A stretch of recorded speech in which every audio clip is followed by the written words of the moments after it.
Chapter 2. But other fell into good ground and brought forth fruit. Tip Lewis yawned and stretched, and finally opened his eyes rather late on Monday morning.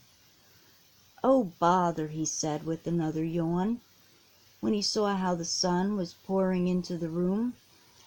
"I suppose a fellow has got to get up. I wish getting up wasn't such hard work. Spoils all the fun of going to bed. But then the old cat will be to pay if I don't get around soon." And with this he rolled out. And when he was dressed, which was in a very few minutes after he tumbled out of his ragged bed, he was the self-same Tip who had been at the bottom of most of the mischief in Miss Perry's class the day before.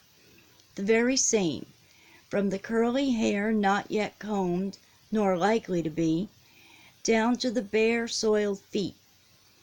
The bed, which he had just left, so far as neatness was concerned, looked very much like Tip, and the room looked like the bed, and they all looked about as badly as dust and rags and poverty could make them look. After running his fingers through his hair, by way of finishing his toilet, Tip made his way down the rickety stairs to the kitchen. It seemed as though that kitchen was just calculated to make a boy feel cross. The table stood against the wall on its 3 legs. The tablecloth was daubed with molasses and stained with gravy.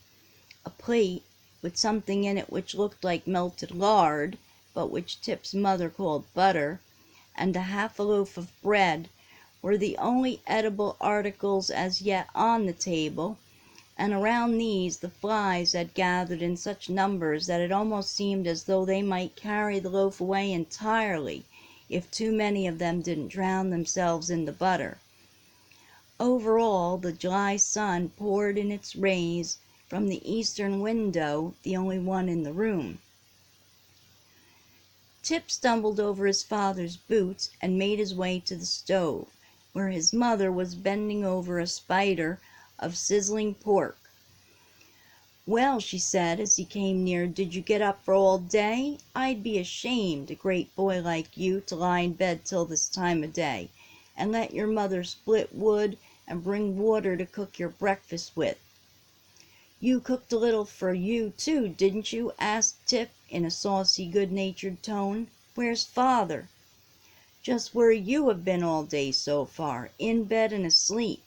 Such folks as I've got! I'm sick of living." And Mrs. Lewis stepped back from the steaming tea kettle and wiped great beads of perspiration from her forehead, then fanned herself with her big apron, looking meantime very tired and cross. Yet Tip's mother was not so cross after all as she seemed. Had Tip only known it, her heart was very heavy that morning. She didn't blame his father for his morning nap, not a bit of it. She was only glad that the weary frame could rest a little after a night of pain. She had been up since the first grey dawn of morning, bathing his head, straightening the tangled bedclothes, walking the floor with the restless baby, in order that her husband might have quiet. Oh no, there were worse women in the world than Mrs. Lewis. But this morning her life looked very wretched to her. She thought of her idle, mischievous boy, of her naughty, high-tempered little girl, of her fat, healthy baby who took so much of her time, of her husband who, though she never said it to him, or even to herself, yet she knew and felt was every day growing weaker. And with these came the remembrance that her own tired hands were all that lay between them and want. And it is hardly a wonder that her voice was sharp and her words ill-chosen. For this mother tried to bear all her trials alone.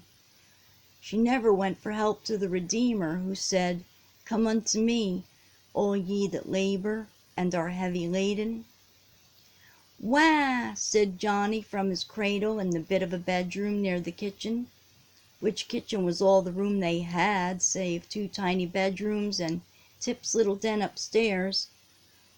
Mrs. Lewis glanced quickly towards the door of her husband's room. It was closed, and then she called, "Kitty, Make that baby go to sleep."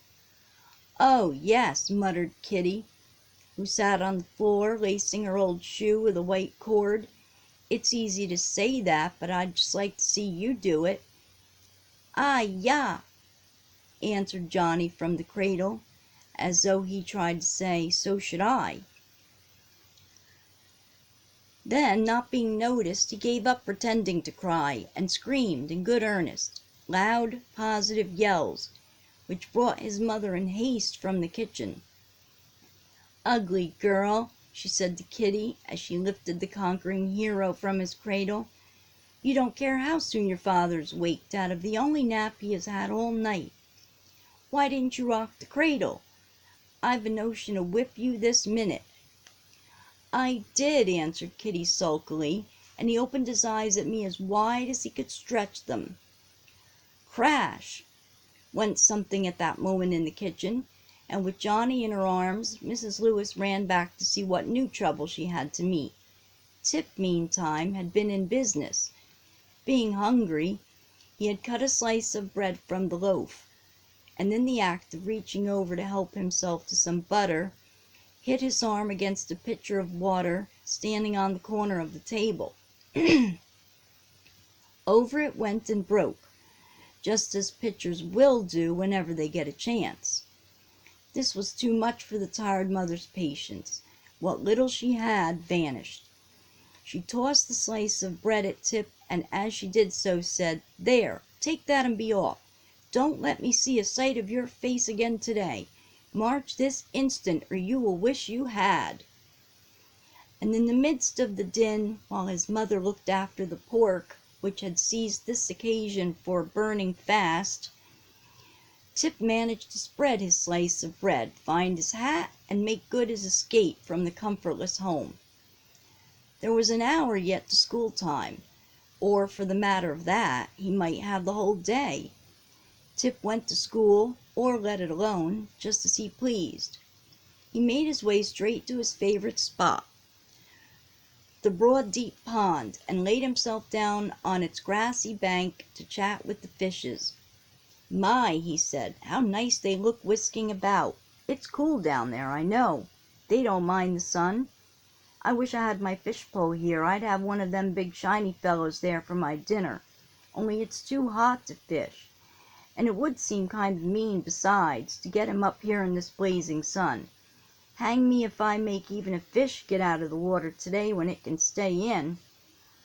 Of all the scholars in Miss Perry's class, the one who she would have said paid the least attention was this same boy, who was lying on his face by the pond, envying the fishes. Yet Tip had heard nearly every word she said, and now, as he looked into the water, which lay cool in the shade of some broad branching trees, there came into his heart the music of those words again. "Neither shall the sun light on them, nor any heat." "I declare," he said, as the meaning of those words dawned on him, "I'd like that. They'll never be too warm again. It was a pretty nice story she told us about that boy. He couldn't have had a very good time. His father was a drunkard. I wish I knew just about what kind of a fellow he was. He turned right square around after that man talked to him, and now he is a minister. I suppose lots of people like him. It must be kind of nice, the whole of it. I would like to be somebody, as true as I live, I would. I'd like to have the people say, 'There goes Tip Lewis, he's the best boy in town.' Bless me, that would be funny. I don't believe they ever could say it. They're so used to calling me the worst, they couldn't help it. What if I should reform? I declare I don't know but I will." And Tip rolled over on his back and looked up into the blue cloudless sky. Lying there, he certainly had some of the most sober thoughts, perhaps the only really sober ones he had ever known in his life. And when at last he slowly picked himself up, turned his back upon the darting fishes, and walked towards the schoolhouse, he had in his mind some vague notion that perhaps he would be different from that time forth. Just what he was going to do, or how to commence doing it, he didn't know. But the story, to which he had seemed not to listen at all, had crept into his heart, had commenced its work. Very dimly was it working, very blindly he might grope for a while, but the seed sown had taken root.